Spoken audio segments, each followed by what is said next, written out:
सभी श्रोतावृंद को राधे राधे। आज मैं शिव पुराण की एक महत्वपूर्ण कथा सुनाऊंगी, जिसमें है कि कैसे मनुष्य का प्रादुर्भाव हुआ और कैसे सती का जन्म हुआ और सती का विवाह किसके साथ हुआ। विष्णु भगवान की नाभि से कमल, उसमें ब्रह्मा उत्पन्न हुए। ब्रह्मा से कहा गया कि सृष्टि करो। ब्रह्मा ने 4 मानस पुत्र बनाए, जिनको सनकादि कहा जाता है। उन्होंने कहा हम तो भजन करेंगे। तब ब्रह्मा जी को क्रोध आया, उससे रुद्र प्रकट हुए और रुद्र ने सृष्टि भूत प्रेतों की कर दी। उनको मना किया गया।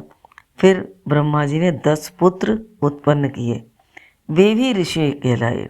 तत्पश्चात ब्रह्मा जी ने दाएं हाथ से मनु और बाएं हाथ से शत्रुपा को पैदा किया। उन्होंने ही सृष्टि आरंभ की, इसलिए हम सब मनुष्य हैं। उनकी 3 पुत्री पैदा की, जिनका नाम आकुति, देवहूति और प्रसूति था, और 2 पुत्र थे जिनका नाम था उत्तानपाद और प्रियव्रत। आकुति का विवाह रुचि प्रजापति के साथ हुआ। देवहूति का विवाह करदम ऋषि के साथ हुआ। करदम ऋषि के 9 पुत्री हुई और 1 पुत्र हुआ जिनका नाम था कपिल।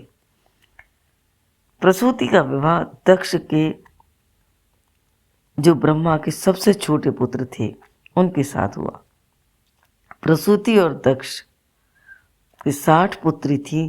13 का विवाह सूर्य के साथ, 10 बेटियों का विवाह कश्यप के साथ, 10 का चंद्रमा के साथ, स्वधा का पितरों के साथ, स्वाहा का यज्ञ भगवान के साथ। स्वाहा ने पति को प्रणाम किया और अग्निदेव प्रसन्न हुए। बोले क्या चाहती हो? स्वाहा बोली मुझे संसार का कोई और सुख नहीं चाहिए, आप मुझे एक पल के लिए भी अलग न करें। तो बोले कि ठीक है, जो भी भक्त अग्नि में आहुति डालेगा, मैं अग्निदेव उसी की आहुति को स्वीकार करूंगा जो स्वाहा का उच्चारण करेगा। इसलिए यज्ञ में हर आहुति के बाद स्वाहा कहा जाता है। दक्ष ने 10,000 पुत्र पैदा किए। बड़े हुए तो आश्रमों में शिक्षा के लिए भेजा। रास्ते में नारद जी ने ऐसा पाठ पढ़ाया कि वे महात्मा बन गए। उसने फिर 10,000 पुत्र भेजे। शादी के लिए तैयार हुए, नारद जी मिल गए, उनको भी सन्यासी बना दिया। दक्ष को क्रोध आ गया। ब्रह्मा जी नारद जी को लेकर दक्ष के यहाँ पहुँचे। तब दक्ष ने श्राप दिया, नारद तू संत के वेश में झूठा है, दूसरों का घर उजाड़ने वाला है। आज के बाद तू एक जगह पर ज़्यादा देर नहीं टिकेगा। ब्रह्मा ने कहा मूर्ख, तूने संत को श्राप दिया है। संत जो भी कहता है उसमें भलाई होती है। जो संत के आदेश को नहीं मानता वह अपना जीवन मिटा देता है। नारद जी ने 20,000 संत बनाए, बड़ा काम किया है। तेने तीसरी मानव जाति बना दी, वे किन्नर कहलाएंगे। मांगने खाने के उपदेश दिया है उनको। जो मान करेगा वह सुखी रहेगा, जो इनका अपमान करेगा वह दुखी हो जाएगा। पाप से मुक्ति का एक रास्ता है, तू नवदुर्गा चैतवाली में देवी की अखंड ज्योत जलाकर जागरण कर। दक्ष ने नवरात्रि में भगवती का जागरण किया। देवी प्रकट हुई, बोली क्या मांगता है? दक्ष बोला माँ तुम मेरी बेटी बनकर आ जाओ। तब देवी ने कहा जो मुझे कन्या रूप में पूजेगा उसकी सभी मनोकामना पूरी होंगी। दक्ष के यहाँ कन्या बनकर आई। सती जब बड़ी हुई तो शिव के साथ विवाह हो गया। कुंभज ऋषि के यहाँ कथा सुनने गए, शिव जी भी गए और सती भी गई। सत्संग के बिना ज्ञान नहीं होता। सती जी ने शिव के साथ न कथा सुनी न संत को प्रणाम किया। दंडक वन में श्री राम जी के दर्शन हो गए। राम जी लीला कर रहे थे।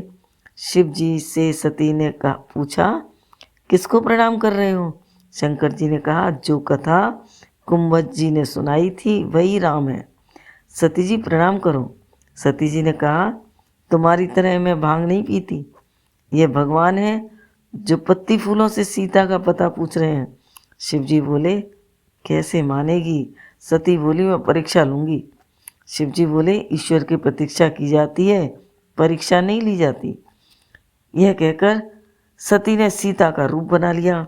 लक्ष्मण जी बोले, ये माता सीता कहाँ से आ गई? इन्हें तो रावण ले गया था। राम ने पहचान लिया। राम जी ने दोनों हाथ जोड़ लिए और प्रणाम किया और कहा, कहु कहाँ गए वृष के तू, विपिन अकेली फिरई के तू। सती भागी शिव जी के पास पहुंची। शिव जी ने पूछा, परीक्षा कैसे ली? सती बोली, मैंने कोई परीक्षा नहीं दी, मैं तो चरण छूकर आ गई।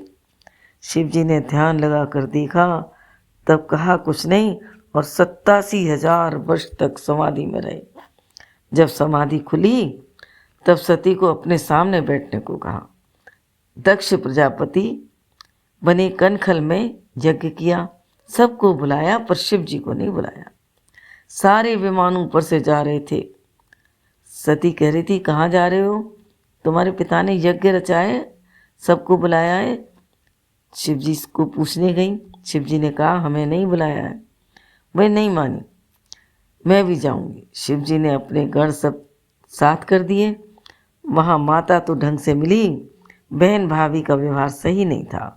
यज्ञशाला में जाकर देखा तो शिव का कहीं भाग नहीं था। पिता को कहा और वे अपमानित हुई तो उन्होंने कहा, क्रोध में कह दिया, दक्ष, मैंने तेरे अभिमान के घर जन्म लिया है, मैं इस शरीर को तेरे ही यहाँ समाप्त करती हूँ। यह देखकर सब जगह भगदड़ मच गई और शिव गणों ने उथल पुथल कर दी। और एक गण ने जाकर शिव जी से कहा कि सती ने तो अपने को भस्म कर दिया। शिव जी ने वीरभद्र को उत्पन्न किया। वीरभद्र गया, दक्ष का सिर काट दिया, भृगु जी की दाढ़ी नोच कर फेंक दी। सारे देवता शिव जी को मना कर लाए। फिर शिव जी ने दक्ष के सिर बकरे का लगाकर संजीवनी शक्ति देकर जीवित किया और सती का शिव कंधे पर डालकर चले। 51 खंड होकर गिरे, वहीं पर शक्तिपीठ बन गए। बोलो शिव शंकर भगवान की जय, सांचे दरबार की जय।